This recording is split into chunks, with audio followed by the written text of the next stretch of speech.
ಹಸಿದಾಗ ಅನ್ನ ದಣಿದಾಗ ನೀರು ಕೊಡತಿದ್ದ ಮೇಲೆ. ನಮಸ್ತೆ, ಹೇಳಿ ಸರ್. ನೀವು ಇಲ್ಲಿ ಊಟ ಏನ್ ತಗೊಂಡಿದ್ರಿ ಸರ್? ನಾವು ಚಿತ್ರಾನ್ನ ತಗೊಂಡಿದ್ವಿ 20 ರೂಪಾಯಿ ಒಂದ್ ಪ್ಲೇಟ್ಗೆ. 20 ರೂಪಾಯಿನಿಯಾ? 20 ರೂಪಾಯಿ ಕಡಿಮೆನೆ. ಈ ಎಷ್ಟು ಸಾರಿಯಿಂದ ಬರ್ತಾ ಇದೀರಾ ಸರ್? ನಾವು ಈ ಗಾಡಿ ಓಪನ್ ಆದವಳಿಂದಾನು ಬರ್ತಾ ಇದ್ವಿ. ನೀವು ಎಲ್ಲಿ ಇರೋದು ಸರ್? ನಾವ್ ಇಲ್ಲಿ ಅಂಜನನಗರ. ಏನ್ ಕೆಲಸ ಮಾಡ್ತೀರಾ ಸರ್? ನಮ್ದು ದೇವಸ್ಥಾನದ ಆಫೀಸ್ ಇದೆ, ಟ್ರಸ್ಟ್ ಇದೆ, ಮಠನೂ ಇದೆ, ಎರಡೂ ಇದೆ. ನೀವು ಇಲ್ಲಿ ಬಂದು ತಿಂಡಿ ಹೌದು.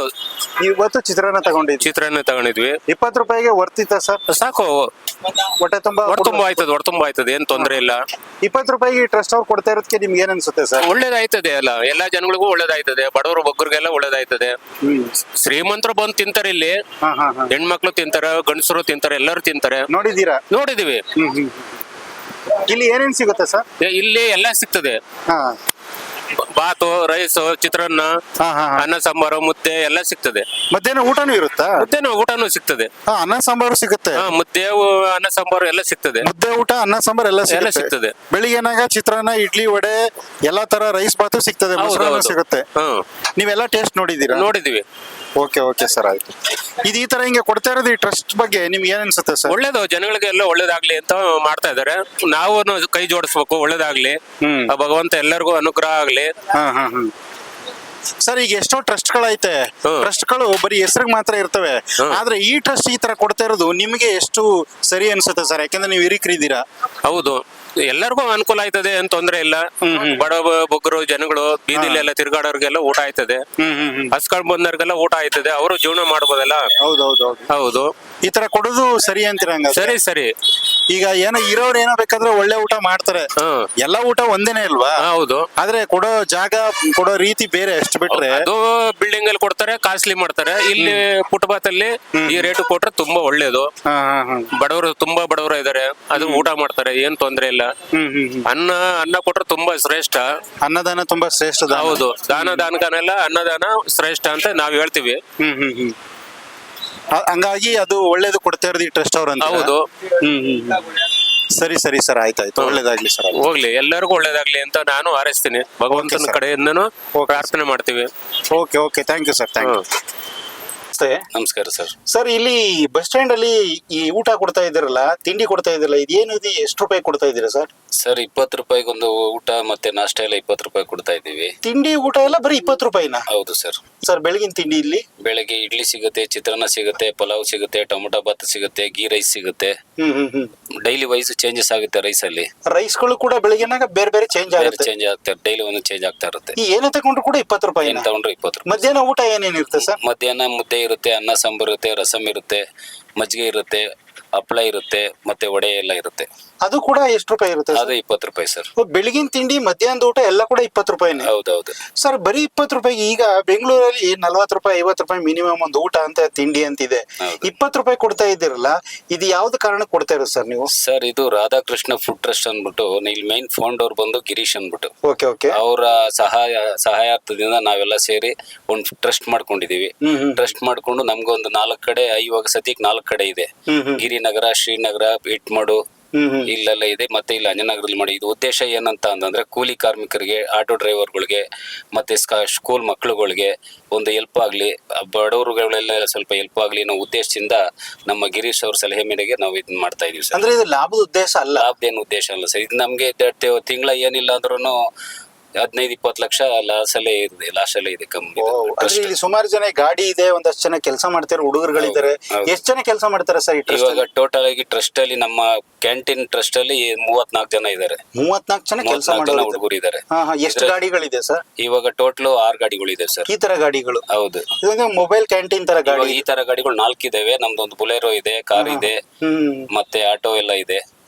ಇದರಲ್ಲಿ ನಾವೆಲ್ಲ ಮೇಂಟೈನ್ ಮಾಡ್ತಾ ಇದೀವಿ. ಒಂದ್ ದಿನಕ್ಕೆ ಎಷ್ಟು ಜನಕ್ಕೆ ಊಟ ಇಲ್ಲಿ ಸಿಗುತ್ತೆ ಸರ್ ಡೈಲಿ? ಮಿನಿಮಮ್ ಎಲ್ಲಾ ಕಡೆಯಿಂದ ಸೇರಿ ಒಂದ್ 3000 ಜನಕ್ಕೆ ಊಟ ಪ್ರತಿದಿನ ಟ್ರಸ್ಟ್ ಕಡೆಯಿಂದ 3000 ಜನಕ್ಕೆ ಊಟ? ಹೌದು ಸರ್. ಇಲ್ಲಿ ಪ್ರತಿದಿನ ಬೆಳಿಗ್ಗೆ ತಿಂಡಿ, ಮಧ್ಯಾಹ್ನ ಊಟ ಎಷ್ಟು ಜನಕ್ಕೆ ಸಿಗುತ್ತೆ ಸರ್ ಇಲ್ಲಿ? ಇಲ್ಲಿ ನಾವು ಮಿನಿಮಮ್ ಅಂತ ಅಂದ್ರೆ ಒಂದ್ ಪ್ಲೇಸ್ ಅಲ್ಲಿ ಒಂದು 600 ಜನ ಒಂದ್ ಜಾಗದಲ್ಲಿ. ಈ ಅಂಜನಗರದಲ್ಲಿ?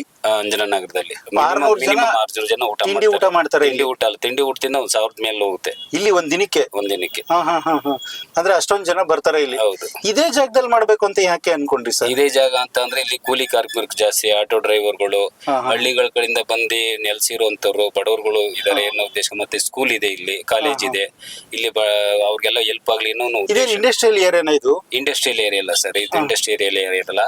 ಇದೇನಂತ ಅಂತಂದ್ರೆ ಆಟೋ ಡ್ರೈವರ್ಗಳು ಇವರೆಲ್ಲ ಜಾಸ್ತಿ ಓಡಾಡ್ತಾರೆ ಈ ರೋಡ್ ಅಲ್ಲಿ. ಮತ್ತೆ ಸ್ಕೂಲ್ ಕಾಲೇಜ್ ಇದೆ, ಕಾಲೇಜ್ ಸ್ಟೂಡೆಂಟ್ಸ್ ಗಳೆಲ್ಲ ಬಂದು ಊಟಕ್ಕೆ ಬೆಳಗ್ಗೆ ಟೈಮ್ ಮನೆಗಳಲ್ಲಿ ಮಾಡಿರಲ್ಲ, ಏನಿಲ್ಲ, ಬಡವ್ರ ಮಕ್ಳುಗಳು ಇರ್ತಾರೆ, ಲೇಟ್ ಆಗುತ್ತೆ. ಆ ಉದ್ದೇಶದಿಂದ ಬಂದು ಎಲ್ಲ ಮಾಡ್ಕೊಂಡು ಹೋಗ್ತಾರೆ. ಅಂದ್ರೆ ಸ್ಟೂಡೆಂಟ್ ಗಳೆಲ್ಲ ತಿಂತಾರೆ? ಎಲ್ಲ ಸ್ಟೂಡೆಂಟ್ಸ್, ಲೇಡೀಸ್, ಹೆಣ್ಮಕ್ಳು, ಗಂಡ್ ಮಕ್ಳು ಎಲ್ಲ ಬಂದು ತಿಂದು ಹೋಗ್ತಾರೆ. ಅಂದ್ರೆ ಕ್ವಾಲಿಟಿ ಕ್ವಾಂಟಿಟಿ ಎರಡು ಚೆನ್ನಾಗಿದೆ. ಕ್ವಾಂಟಿಟಿ ಎಲ್ಲ ನಾವು ಫಸ್ಟ್ ಏನೇ ಮೆಟೀರಿಯಲ್ ಹಾಕೋರು ಫಸ್ಟ್ ಕ್ವಾಲಿಟಿನೇ ಹಾಕೋದು ಊಟಕ್ಕೆ. ಯಾವುದೇ ಕಾರಣಕ್ಕೂ ಸೆಕೆಂಡ್ ಕ್ವಾಲಿಟಿ ಇದು ಮಾಡಲ್ಲ. ನೀವೆಲ್ಲ ಇಲ್ಲೇ ತಿಂಡಿ ಊಟ ಎಲ್ಲ ಮಾಡ್ತೀರಾ? ನಾವೆಲ್ಲ ಇಲ್ಲೇ ಮಾಡೋದು ಸರ್. ಹೌದಾ? ನೀವು ಇದ್ರಲ್ಲಿ ಏನ್ ಕೆಲಸ ಮಾಡ್ತಾ ಇದೀರಾ? ನಮ್ದು ಇನ್ಚಾರ್ಜ್ ಸರ್, ಮೇಂಟೆನೆನ್ಸ್. ಏನ್ ಇನ್ಚಾರ್ಜ್ ಸರ್? ಕ್ಯಾಂಟೀನ್ ಎಷ್ಟು ಕ್ಯಾಂಟೀನ್ ಇದೆಯೋ ಅದಕ್ಕೆಲ್ಲ ನಾನು ಓ, ಇನ್ಚಾರ್ಜ್. ಕ್ಯಾಂಟೀನ್ ಇನ್ಚಾರ್ಜ್ ನೀವೇ ನೋಡ್ಕೊಳ್ಳೋದು? ಹೌದಾ? Okay sir. ಸರ್ ಮಧ್ಯಾಹ್ನಾಗ ಡೈಲಿ ಇಲ್ಲಿ ಊಟ ಎಷ್ಟು ಜನ ತಗೋಬೋದು ಸರ್? ಮಧ್ಯಾಹ್ನ ಅಂತಂದ್ರೆ ಅದ್ ಹೇಳ್ದಲ್ಲ ಸರ್, ಒಂದ್ 600 ಜನ ಊಟ ಮಾಡ್ತಾರೆ. ಇದು ರೋಡ್ ಸೈಡ್ ಅಲ್ಲೇ ಹಿಂಗೆ ಕ್ಯಾಂಟೀನ್ ತರ ಮಾಡಿದಿಲ್ಲ, ಒಂದು ಹೋಟ್ಲ್ ಮಾಡಿ ಕೊಡ್ಬೋದಲ್ಲ ಸರ್ ಕಡಿಮೆ ರೇಟ್ಗೆ? ಸರ್ ಹೋಟೆಲ್ಗೂ ನಮ್ ಕ್ಯಾಂಟೀನ್ಗೂ ಡಿಫ್ರೆನ್ಸ್ ಯಾಕೆ ಅಂತ ಅಂದ್ರೆ, ಹೋಟೆಲ್ ಅಂದ್ರೆ ಬಿಸ್ನೆಸ್ ಆಗೋಯ್ತು. ಇದಂತ ಅಂದ್ರೆ ನಾವು ಕ್ಯಾಂಟೀನ್ ಅಂತ ಅಂದ್ರೆ ಇಲ್ಲಿ ಹೋಗೋರ್ಗೆ ಬರೋರ್ಗೆ ಈಸಿ ಆಗುತ್ತೆ. ಆ ಉದ್ದೇಶದಿಂದ ಎಲ್ಲ ಹೋಗೋ ಬರೋ ಇರ್ತಾರೆ, ಇಲ್ಲಿ ಆಟೋ ಚಾಲಕರು ಇರ್ತಾರೆ, ಅವ್ರಿಗೆಲ್ಲ ಉಪಯೋಗ ಆಗುತ್ತೆ ಅಂತ ಹೇಳಿ ಕಡಿಮೆ ರೇಟ್ ಕೊಡ್ತಾ ಇದ್ರಿ. ಅಂದ್ರೆ ಡೈಲಿ ಬರ್ತಾರ ಸರ್ ಕಸ್ಟಮರ್? ಡೈಲಿ ಬರ್ತಾರೆ ಸರ್. ಇದು ಅಲ್ದಿರ ನಾವು 4 ಆಶ್ರಮ ಇದೆ ಉಳ್ಳಾಳಲ್ಲಿ, 4 ಆಶ್ರಮಕ್ಕೆಲ್ಲ ಫ್ರೀ ಆಗಿ ಊಟ ನಮ್ ಕಡೆಯಿಂದ ಹೋಗುತ್ತೆ. ಆಶ್ರಮಕ್ಕೆ ಫ್ರೀ ಆಗಿ ಊಟ ಕೊಡ್ತೀರಾ? ಹೌದೌದು. ಅಲ್ಲಿ ಆಶ್ರಮ ಅಂತಂದ್ರೆ ಏನು ಉದ್ದೇಶಕ್ಕೋಸ್ಕರ ಸರ್? ಆಶ್ರಮ ಅಂತ ಅಂದ್ರೆ ಅನಾಥ ಮಕ್ಳುಗಳು ಇರ್ತಾರೆ, ಅನಾಥರು ವೃದ್ಧರು ಇರ್ತಾರೆ, ಅವರು ಆತರ ಒಂದು 4 ಇದಿದೆ, ಅಲ್ಲೆಲ್ಲ ನಾವು ಸಪ್ಲೈ ಕೊಡ್ತೀವಿ. ಅಲ್ಲಿ ಎಷ್ಟು ಜನಕ್ಕೆ ಊಟ ಹೋಗುತ್ತೆ ಸರ್? ಅಲ್ಲಿ ಒಂದು 400 ರಿಂದ 500 ಜನಕ್ಕೆ ಊಟ ಹೋಗುತ್ತೆ ಡೈಲಿ. ತಿಂಡಿನ ಊಟನ? ಅಲ್ಲಿ ತಿಂಡಿ ಊಟ ಎರಡೂನು. ಬೆಳಿಗ್ಗೆ ಮಧ್ಯಾಹ್ನ 2 ಟೈಮ್ ಕೊಡ್ತೀರಾ ಊಟ? 2 ಟೈಮ್ ಹೋಗುತ್ತೆ. ಅದಕ್ಕೆಲ್ಲ ವೆಹಿಕಲ್ ಎಲ್ಲ ಪೂರ್ತಿ? ಅದಕ್ಕೆಲ್ಲ ವೆಹಿಕಲ್ ಎಲ್ಲ ಇದೆ ನಿಮ್ಗೆ ಟ್ರಸ್ಟ್ ಕಡೆಯಿಂದಾನೆ? ಅಲ್ಲ ಸರ್, ಈಗ ಕರ್ನಾಟಕದಲ್ಲಿ, ದೇಶದಲ್ಲಿ ಅಥವಾ ಪ್ರಪಂಚದಲ್ಲಿ ತುಂಬಾ ಟ್ರಸ್ಟ್ ಗಳಿದೆ, ಹಲವಾರು ಟ್ರಸ್ಟ್ ಗಳು ಒಳ್ಳೆ ಕೆಲಸ ಮಾಡ್ತಿದೆ. ಆ ತರದಲ್ಲಿ ಈ ಟ್ರಸ್ಟ್ ಅನ್ನದಾನವನ್ನ ಮಾಡ್ತಾ ಇದ್ದೀರಲ್ಲ, ಏನ್ ಕಾರಣಕ್ಕೆ ಸರ್ ಅನ್ನದಾನನೇ ಮಾಡ್ಬೇಕು? ಅನ್ನದಾನ ಊಟನೇ ಯಾಕೆ ಕೊಡ್ಬೇಕು ಅಂತ ಮಾಡ್ತಾ ಇದ್ದೀರಾ ಸರ್? ಸರ್ ಹಿರಿಕರು ಹೇಳೋ ತರ ದಾನಕ್ಕೆಲ್ಲ ಅನ್ನದಾನ ಮೇಲು ಅಂತ ಅಂತಾರೆ. ಹೌದು. ಇದರಿಂದ ಮನುಷ್ಯನಿಗೆ ನಾವು ಏನೇ ಮಾಡಿದ್ರು ಅವ್ರಿಗೆ ತೃಪ್ತಿ ಆಗಲ್ಲ. ನಮ್ ಇದನ್ನ ಈ ರೀತಿನಾರ ತೀರ್ಸ್ಬೋದು ಕಳ್ಕೋಬಹುದು ಅನ್ನೋ ಉದ್ದೇಶ ಅಷ್ಟೇ, ಇನ್ನೇನಿಲ್ಲ. ಬಡವರಿಗೆ ಒಂದು ಸೇವೆ. ಅಂದ್ರೆ ಅನ್ನದಾನನೇ ಮನುಷ್ಯನಿಗೆ ತುಂಬಾ ಮುಖ್ಯವಾದಂತದ್ದು, ಅಷ್ಟಂತವ್ರಿಗೆ ಊಟ ಕೊಡೋದೇ ಮುಖ್ಯ ಅನ್ನೋದಕ್ಕೋಸ್ಕರ ಈ ಟ್ರಸ್ಟ್ ಇಂದ ಕೊಡ್ತಾ ಇದ್ದೀರಾ? ಹೌದು. Okay sir. ಈ ಇದಲ್ದೇನೆ ಬೇರೆ ಇನ್ನೇನ್ ಕೆಲಸಗಳು ನಡೀತೇವೆ ಸರ್ ಟ್ರಸ್ಟ್ ಇಂದ? ಬೇರೆ ಅಂದ್ರೆ ಇವಾಗ ನಮ್ಮ ಇದು ಟ್ರಸ್ಟ್ ಕಡೆಯಿಂದ ಒಂದು ಹಾಸ್ಪಿಟಲ್ ಸಹಾಯ ಮಾಡ್ಬೋದು. ಮತ್ತೆ ಯಾವುದೇ ಒಂದು ಬಡವರು ನಿರ್ಗತಿಕರು ಇರ್ತಾರೆ, ಅವ್ರಿಗೆ ಆಪರೇಷನ್ ಆಗ್ಬೋದು, ಏನಾರ ಆಗ್ಬೋದು, ಅದನ್ನ ಅವಾಗ ಕ್ಯಾಂಪಸ್ ಮಾಡ್ಕೋತಾ ಇರ್ತೀವಿ. ಕ್ಯಾಂಪಸ್ ಮಾಡ್ಕೊಂಡು ಅದ್ರ ಮುಖಾಂತರ ತುಂಬಾ ಬಡವರಿಗೆ ಇದನ್ನ ಮಾಡ್ಕೊಡ್ತೀವಿ. ಈಗ ನೀವು ಟ್ರಸ್ಟ್ ಇಂದ ಹಲವಾರು ಕಡೆಗೆ ಫ್ರೀಯಾಗಿ ಊಟ ಕೊಡ್ತಾ ಇದ್ದೀರಾ, ಅನಾಥಾಶ್ರಮ ಊಟ ಕೊಡ್ತಾ ಇದ್ದೀರಾ, ಇಲ್ಲಿ ಕಡಿಮೆ ರೇಟ್ 20 ರೂಪಾಯಿಗೆ ಊಟ ತಿಂಡಿ ಕೊಡ್ತಾ ಇದ್ದೀರಾ ಸಾವಿರಾರು ಜನಕ್ಕೆ. ಆದ್ರೆ ನಿಮ್ದು ಲಾಸ್ ಅಲ್ಲಿ ಕೂಡ ಇದೆ ಅಂತ ಹೇಳ್ತೀರಾ. ಆದ್ರೆ ನಿಮ್ಗೆ ಇದಕ್ಕೆಲ್ಲ ಆದಾಯ, ಇದಕ್ಕೆಲ್ಲ ಖರ್ಚು ವೆಚ್ಚಕ್ಕೆಲ್ಲ ಹಣ ಎಲ್ಲ ಬರುತ್ತೆ ಸರ್ ಟ್ರಸ್ಟ್ಗೆ? ಸರ್ ಇದಕ್ಕೆ ಏನಂತ ಅಂದ್ರೆ ಮೊದ್ಲೇ ಹೇಳ್ದ, ದಾನಕ್ಕೆಲ್ಲ ಅನ್ನದಾನ ಮೇಲು ಅಂತ. ನಮ್ಮ ಟ್ರಸ್ಟ್ ಫೌಂಡರ್ಸ್ ಗಳು ಏನಿದ್ದಾರೆ, ಗಿರೀಶ್ ಸರ್ ಆಗಿರ್ಬೋದು, ಮತ್ತೆ ಇನ್ನಿತರ ಆಗಿರ್ಬೋದು, ಅವರ ಮೇನ್ ಉದ್ದೇಶ ಅನ್ನದಾನ ಮಾಡೋದ್ರಿಂದ ನಮ್ಗೆ ಒಂದು ಒಳ್ಳೇದಾಗ್ಬೋದು ಅನ್ನೋ ಉದ್ದೇಶದಿಂದ ಏನು ಆದಾಯ ಬರುತ್ತೆ, ಅವ್ರಿಗೆ ಬರೀ ಆದಾಯದಲ್ಲಿ ಒಂದು ಭಾಗನ ಇಂತ ಆದಾಯ ಅಂದ್ರೆ ಏನ್ ಕೆಲಸ ಮಾಡ್ತಾರೆ ಸರ್ ಅವರು? ಲ್ಯಾಂಡ್ ಬಿಸ್ನೆಸ್, ರಿಯಲ್ ಎಸ್ಟೇಟ್ ಇದು ಸರ್. ಅದು ಅಂದ್ರೆ ಅದ್ರಲ್ಲಿ ಬರೋ ಒಂದು ಭಾಗವನ್ನ ಜನಗಳಿಗೆ ಇದ್ ಮಾಡ್ತಾರೆ, ಬಡವರಿಗೆ ಮತ್ತೆ ಅನ್ನದಾನಕ್ಕೆ, ಅನಾಥಾಶ್ರಮಗಳಿಗೆ ಬಟ್ಟೆ ಕೊಡ್ಸೋದೇ ಆಗಿರ್ಬೋದು, ಯಾವ್ದಾರೆ ಕಾರ್ಯಕ್ರಮಗಳಲ್ಲಿ ಬಟ್ಟೆ ಕೊಡಿಸುವಂತದ್ದು, ಅವ್ರಿಗೆ ಟ್ರಿಪ್ ಕಳ್ಕೊಂಡು ಹೋಗುವಂತದ್ದು, ಇವೆಲ್ಲ ಕಾರ್ಯಕ್ರಮಗಳೆಲ್ಲ ಇರುತ್ತೆ ಸರ್ ನಮ್ಮ ಹತ್ರ. ಓಕೆ, ಒಳ್ಳೆ ಉದ್ದೇಶ ಸರ್. ನಿಮ್ಮ ಟ್ರಸ್ಟ್ಗೆ ಒಳ್ಳೇದಾಗ್ಲಿ, ಖಂಡಿತವಾಗಿ ಭಗವಂತ ನಿಮ್ಗೆ ಒಳ್ಳೇದ್ ಮಾಡ್ಲಿ ಅಂತ ನಾವು ಕೂಡ ಕೇಳ್ಕೊತೀವಿ ಸರ್. ತುಂಬಾ ಧನ್ಯವಾದಗಳು sir. With your channel, yeah, all the very best. Thank you so much, Anjane. Talks with you. Like ಮಾಡಿ, share ಮಾಡಿ, subscribe ಮಾಡಿ. Thank you.